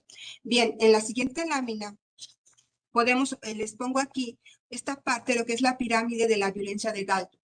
Es entender un poquito por cómo se dan este fenómeno de violencia. Porque si yo les pregunto, bueno, cómo es la violencia o qué entienden ustedes por violencia. Bueno, ustedes a lo mejor podrían decirme, bueno, yo entiendo por violencia cuando aquí se están matando, vemos que aquí están asaltando, que se metieron a robar, que se metieron a cometerse asaltos, bueno, una serie de cosas, ¿no? Lo podemos observar, lo podemos mirar. Entonces, esta pirámide, Galton propone que es como un iceberg, la pirámide de la violencia. Es decir, lo que vemos arriba, ¿verdad? Es esto que podemos percibir, pero lo que hay debajo es lo que tapa el mar, lo que no podemos percibir. Y entonces, ¿qué es lo que está generando precisamente este síntoma, lo que es la violencia? Entonces, podemos entender, y lo explica de esta manera, que lo que está alimentando esta violencia directa es esta violencia cultural y esta violencia estructural. Es decir, entendiendo por violencia cultural todo lo que ahorita los ponentes, los compañeros han explicado también, estos estereotipos que también yo te acabo de explicar, estas percepciones, estos valores que se aprenden desde la más tierna infancia que lo vamos considerando como normal. Es que así debe de ser una mujer, es que así debe de ser un hombre, es que una mujer, un hombre no llora, lo vamos aprendiendo, ¿no? Entonces, y en esta parte de lo que es violencia estructural, que es el lugar, la estructura de nuestro país, nuestro contexto, a nivel ya sea mundial, a nivel país también, estos sistemas injustos, desiguales, que están propiciando que haya mayor pobreza, los menos, que son los más, que tienen la mayor oportunidad, las grandes riquezas, todos estos sistemas injustos que hacen que también confluyendo esto, que son actitudes, estereotipos, este contexto estructural de sistemas injustos, obviamente van a confluir, para que toda esta violencia directa salga y que podamos pues mirarlo, ¿no? Y entenderlo de esta manera. Pasemos a la siguiente lámina y quiero comentarles aquí esta parte de lo que es la adicción. Ahorita para concluir estos tres temas, ¿no? Lo que es la adicción, vamos a entenderla, aquí la Organización Mundial de la Salud la va a definir como una enfermedad del cerebro que es crónica, recidivante, es decir, que se puede presentarse así como aparece la enfermedad del cáncer, que decimos, ya desapareció, qué bueno, y hay que hacer los estudios, pero de repente, pum, vuelve a brotar por otro lado, ¿no? Así es el problema de la adicción, ¿no? Es algo que nuevamente vuelve a surgir, por eso es algo que tiene que atenderse, ¿no? Y bueno, que va a crear también una dependencia a una necesidad, a una sustancia, a una actividad o a una relación. Entonces, va a caracterizar por un conjunto de signos, síntomas, en los que van a estar involucrados factores biológicos, genéticos, psicológicos y factores sociales. En la siguiente lámina quiero hablarles un poquito acerca de lo que son las adicciones y lo que es el género, porque vamos a relacionarlos. Aquí cómo se están vinculando estos dos grandes temas, ¿no? El consumo de sustancias definitivamente está asociado al género. ¿Por qué? Porque actualmente, si vemos que, bueno, ya la mujer se está empoderando un poquito más, está saliendo, bueno, en esta cultura, ¿verdad? Porque vemos que ahorita tocaba esta parte de lo que es en Afganistán, pero bueno, está empoderándose un poquito más a nivel en otras sociedades, ¿no? En otros países. Y entonces, obviamente, el hombre aún todavía tiene esta parte, vivimos aún en un sistema de patriarcado, en donde el hombre obviamente tiene mayor disponibilidad a los recursos, tanto económicos, y esto va a hacer posible que los varones, ¿verdad?, posibiliten más esta parte del consumo, aunado precisamente a estos aprendizajes de que si se consume alcohol eres más hombre, entonces como que este pegamento se abona, ¿no? Esta parte de lo que es adicción y género, y obviamente pues los hombres, por eso se va a recurrir, aún todavía en estadísticas hay más varones con problemas de consumo que mujeres, ¿no? Y también esta parte de consumo de sustancias asociadas al género también se observa porque, bueno, la mujer es como que más educada o más socializada en esta parte de de autocuidado y de cuidarse también a sí misma. Entonces, así como que, y aparte como que la mujer no puede exponer esta parte, se le reprime también esta parte de agresividad que el hombre la tiene más expuesta, ¿no? Entonces, al reprimirse a la mujer esta parte de lo que es esta parte agresiva, puede ir, por ejemplo, son como que es más recurrente, ¿no? La mujer a ir al médico, a decir, bueno, me siento de esta forma, me siento estresada, entonces tienden como que a dar esta parte de los más psicotrópicos, pastillas para tranquilizarse, y es lo que la mujer se hace más adicta, ¿no? Que es lo que se ha observado. Entonces, precisamente por eso se habla de un consumo diferenciado, marcado por la cultura y por el rol de género. Vamos a la siguiente lámina. Y bueno, aquí también esta parte del género, cómo refuerza esta parte de lo que es la dependencia. Es decir, esta parte, como yo les decía, los hombres necesitan del alcohol para poder expresar cómo se sienten, y las mujeres obviamente van a necesitar estas pastillas para poder dormir, para poder estar más tranquilas. Y se ha observado que sí, definitivamente, bueno, las mujeres han aumentado el consumo de drogas. Esto es más que nada en la población joven, pero bueno, también se da también una explicación de que, bueno, es en la medida de que la mujer adquiere un poco de más también de poder y recursos, ¿no? Bueno, las formas y consecuencias del consumo tanto de hombres es mucho más problemática. ¿Por qué? Por esta educación que se va dando, ¿no? Que está marcado más por esas actitudes violentas, ilegales y de riesgo. Y obviamente también en los varones hay mayor nivel de mortalidad precisamente por estas ideas que se le van asumiendo, ¿no? Desde a muy temprana edad. Si vamos a la siguiente lámina. Bueno, aquí yo les puse algunas investigaciones que se han hecho acerca de cómo está relacionado el consumo de alcohol con las situaciones de violencia. Por ejemplo, se dice, el uso de alcohol y drogas es común en personas detenidas que cometen delitos, principalmente en varones. La otra es que el abuso de alcohol también es común entre hombres maltratadores. Como que se encuentra esta variante, ¿no? Y bueno, también existen mujeres víctimas de delitos que se encontraban bajo aspectos de alcohol y drogas, o sea, las mujeres cuando consumen, van y toda esta parte de lo que es a lo mejor la barra libre, ¿no? Que se le da a las mujeres, mientras más consumen, o sea, esto las hace también como que más vulnerables a esta parte de que se cometan delitos, ¿no? Hemos tenido también, bueno, pacientes, ¿no? Que van a centros de integración juvenil que precisamente refieren esta parte de, es que me alcoholicé con mi esposo y de repente no me di cuenta, entonces ya cuando tuve conciencia, pues ya tenía golpes, ya tenía cosas en mi cuerpo que no tenía, ¿no? Entonces, sí, esta parte de que está muy vinculada, la parte de víctimas del delito con el consumo de sustancias, ¿no? También la que muchas mujeres desarrollan consumo de alcohol y drogas precisamente a consecuencias de la violencia y malos tratos que viven dentro de sus hogares o con la pareja. También en la cuestión de los delitos sexuales, muchos agresores se ha encontrado que antes de cometer estos actos ilícitos habían consumido alcohol o alguna sustancia. Entonces, bueno, también vemos esta parte, ¿no? Y el alcohol, también hay estadísticas que, bueno, sí va a incrementar el nivel de agresión, y también se ha encontrado que las personas que son víctimas, ya sea de abusos, delitos sexuales, bullying,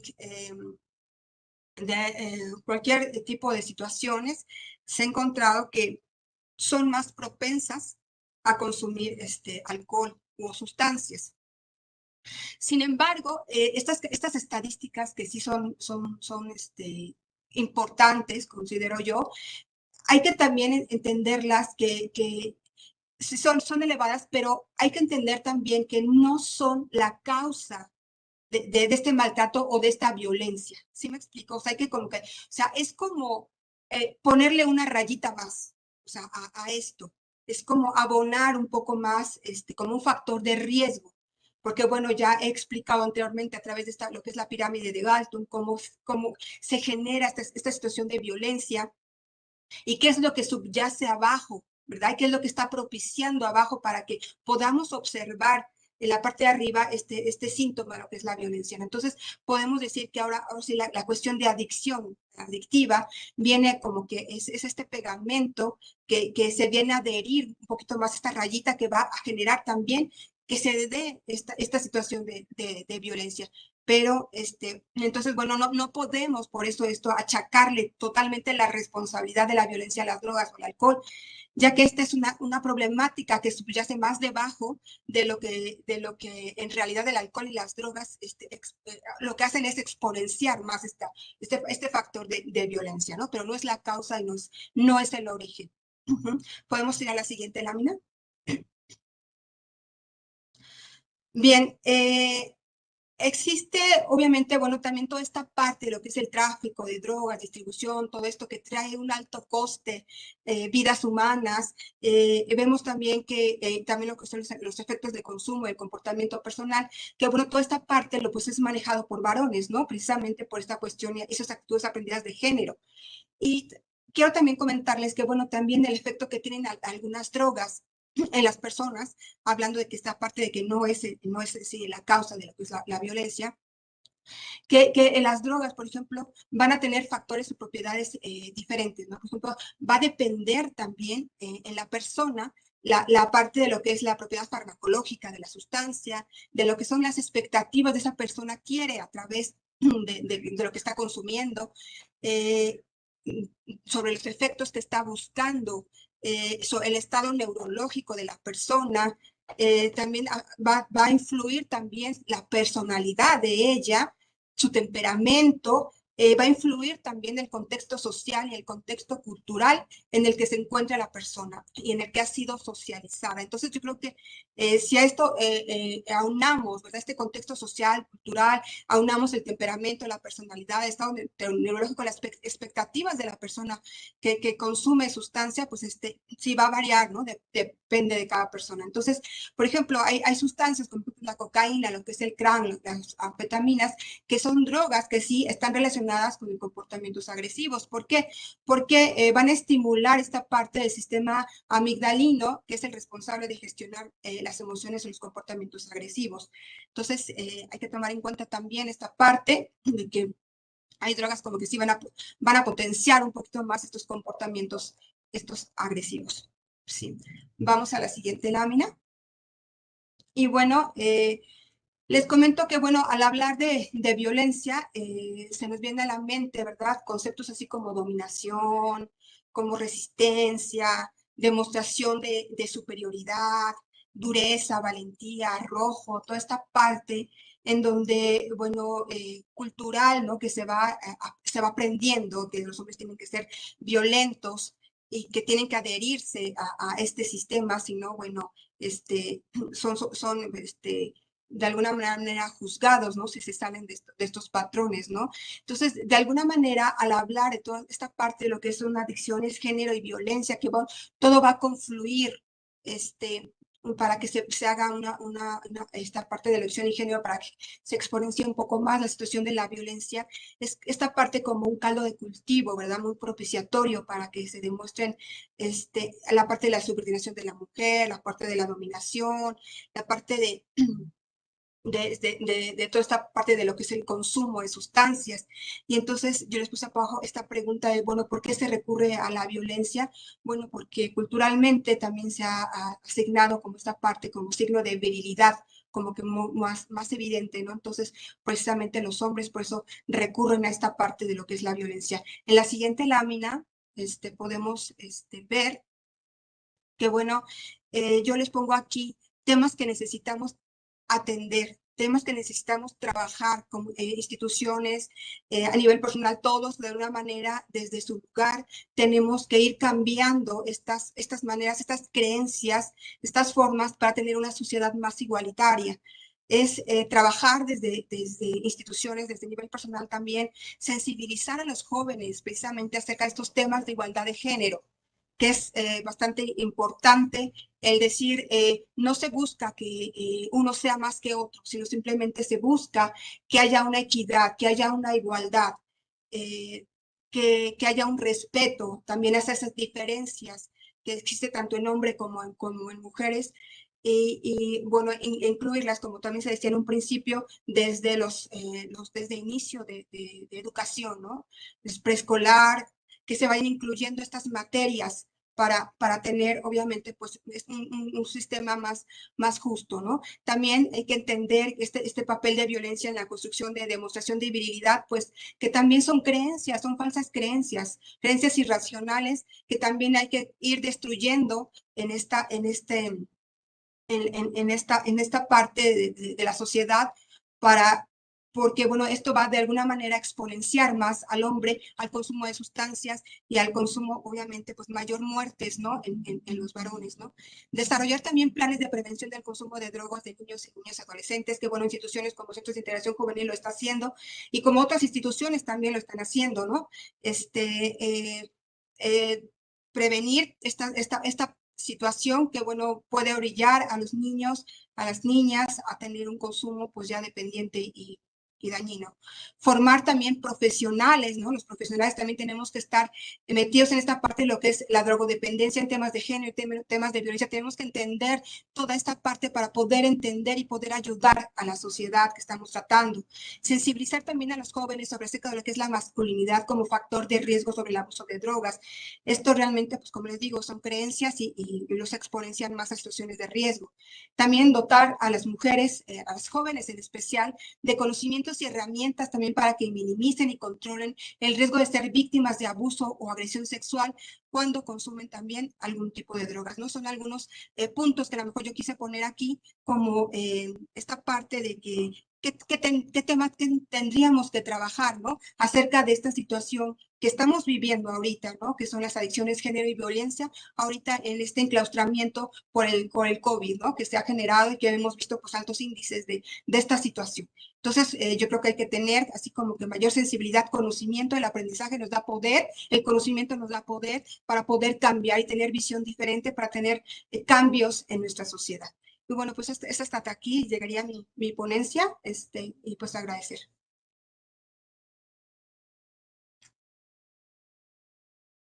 Licenciado, pues muchísimas gracias por su participación.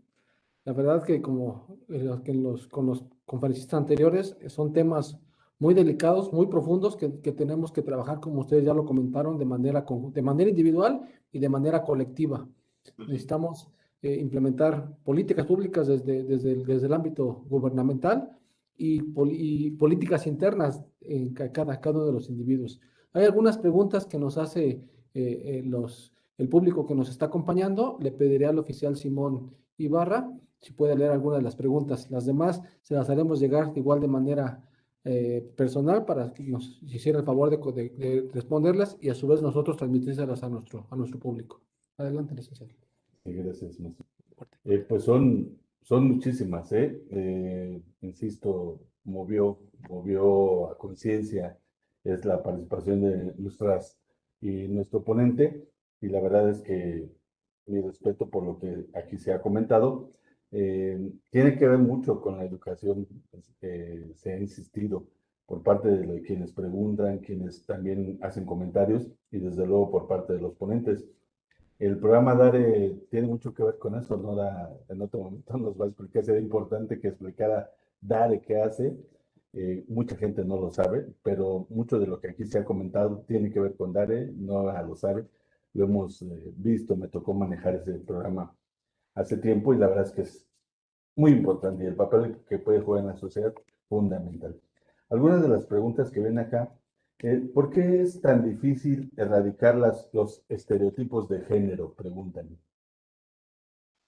Bueno, creo yo, desde mi vista muy particular y personal, porque estamos muy metidos en esta parte de culturización, ¿no? Entonces, sí es bien cierto, algunos países o más que otros, algunos, bueno, se ha avanzado en esta parte de quitar estigmas, toda esta parte de situaciones de género, pero aún estamos todavía, lamentablemente, yo creo que pues nos falta mucho la parte de difundir, la parte de educar, la parte de concientizar, de tratar de que pues vivamos en una sociedad más igualatoria, igualdad entre hombre y mujer, que yo creo que viene más, ante todo, pues esta parte de lo que es la educación, en la cultura también, cómo nos va permeando, cómo nos va introyectando, cómo debe de ser este hombre, cómo debe de ser la mujer, y ir rompiendo con esos esquemas, ¿no?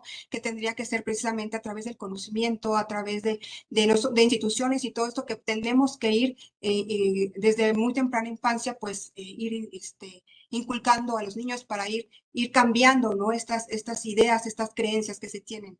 Considero, ¿no? Que sería la educación, para mí sería un factor muy importante para entrarle ahí en este cambio. Y como decía nuestro ponente Alejandro Zubide, el doctor Alejandro Zubide, en la educación en todos los niveles, diría, porque finalmente los adultos también necesitamos reeducarnos. Acá tendré que Claro, reeducarnos en claro, esto claro. Y para precisamente, sí, perdón, y no solamente, bueno, sí, educación inicial, sino es a todo, ¿no? Creo que DARE, por ejemplo, es un organismo que precisamente se dedica precisamente a difundir estos temas en conjunto y ayuda con centros de integración juvenil y todo esto, pues en escuelas a padres de familia, llegarles, ¿no? A instituciones, a organizaciones, también empresas, que también es en donde, bueno, vamos abordando diferentes, pues, diferentes edades, diferentes niveles, ir abordándole por ahí, ¿no? Ujú. una pregunta más. Nos preguntan, ¿hasta qué punto es bueno mantener esos roles, el de hombre y mujer? ¿Y hasta qué punto se cae en algo que se puede traer resultados negativos? ¿Hasta qué punto es bueno? Yo creo que ante todo en los resultados negativos sería a cuestión de esa manera de violentar, ¿no? Violentar. Yo creo que sería esta parte, yo creo que sería lo que es la clave. Cuando estamos ya violentando, faltando al respeto, esta parte de sentirme yo, esta parte superior, porque a lo mejor así lo he aprendido, me lo han enseñado, o así. Creo que de alguna manera es romper con esos estigmas y precisamente es cuidar esta parte de no violentar.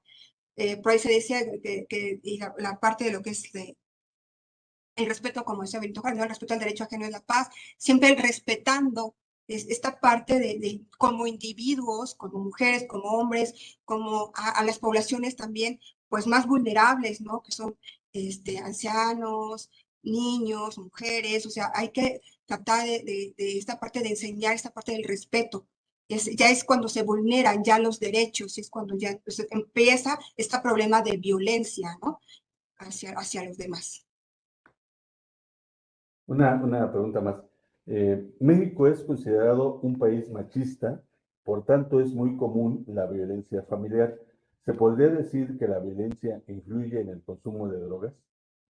Claro, como lo expliqué hace un momento, no es el detonante de lo que es la violencia, porque no, como lo expliqué hace un momento, pero si se suma, si es como un aditivo, un pegamento más, una rayita más, para que se pueda gestar esta parte de lo que es la violencia.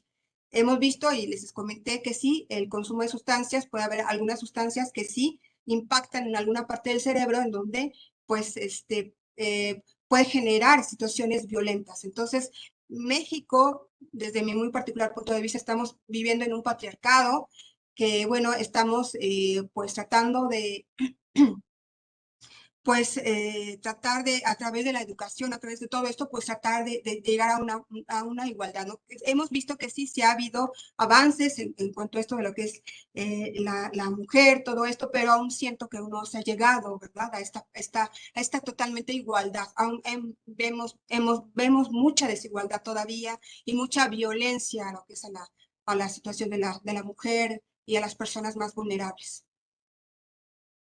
Perfecto, licenciada. Muchísimas gracias por su valiosa participación en este ciclo de conferencias. Sabemos que próximamente tendremos una nueva plática con usted, un taller de duelo. Le adelantamos al público que nos acompaña. El 30 de agosto tendremos una conferencia impartida también un taller, perdón, impartido por la licenciada Lidia respecto al duelo, a la pérdida de muchos seres queridos, ahora con esto de la cuestión de la pandemia, que tratamos que en el caso de aquellos compañeros que hayan tenido alguna pérdida, pues poder ayudarlos un poco en ese dolor, en esa fase de su vida. Quiero compartir, licenciada, con usted. Permítame, creo que me equivoqué de... Ah, no, aquí está. Quiero compartir la constancia a nombre del Servicio de Protección Federal por su destacada ponencia aquí en el ciclo de conferencias y la voy a leer nuevamente. Se otorga la presente constancia a la licenciada Lidia Inés Ortega Lares por su destacada ponencia Género, Igualdad y No Discriminación, Ciudad de México, a 18 de agosto de 2021, y la firma nuestro comisario jefe, el maestro Gerardo Reyes Salgador, director general de profesionalización. En verdad, licenciada, es un placer contar con usted, así como con la ingeniera Nora, con el doctor Zubire, por compartir primero su tiempo y sus conocimientos con nosotros. Les comento que hubo un aforo total reportado hasta hace 5 minutos de 542 personas que nos estuvieron acompañando por los medios disponibles para esta conferencia, y en verdad agradecemos a nombre del Servicio de Protección Federal esta oportunidad que nos dan de adquirir nuevos conocimientos. Ya lo dijo bien el oficial Simón, a un adulto también hay que reeducarlo. Nosotros estamos aprendemos de ustedes, y esperamos que las personas que tuvieron la oportunidad de estar con nosotros, estar con ustedes, se lleven algo para la reflexión y algo para el cambio, que como también lo indicaron ustedes, el cambio empieza desde uno mismo. Agradecerles nuevamente por su tiempo, y siendo las 11:54 damos por concluido el ciclo de conferencias de igualdad, género y no discriminación. ¿Sí? Muchísimas gracias a todos los que nos acompañaron. Muchas gracias. Hasta luego. Gracias. Estamos en contacto. Muy amable. Gracias a los asistentes también, por favor. Hasta luego.